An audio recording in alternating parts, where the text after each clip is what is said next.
Esko PSSI yang akan menggelar kompetisi Liga 1 tanpa degradasi ditanggapi serius manajemen Sriwijaya FC.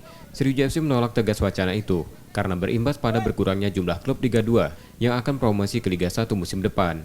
Esko PSSI mewacanakan hanya akan ada 2 klub dari Liga 2 yang mendapat jatah promosi, padahal musim sebelumnya kuota promosi dari Liga 2 sebanyak 3 klub. Manajemen Sriwijaya FC menilai, jika wacana itu tetap diterapkan, kompetisi sepak bola tanah air tidak akan semeriah sebelumnya dan mencederai semangat kompetisi. Artinya, kalaupun nantinya itu terjadi, kompetisi kita itu tidak semeriah kalau ada sebuah yang dikejar gitu, juara dan tidak degradasi atau promosi. Artinya, Esko PSSI mencederai semangat berkompetisi di PSSI. Wajar dong kadang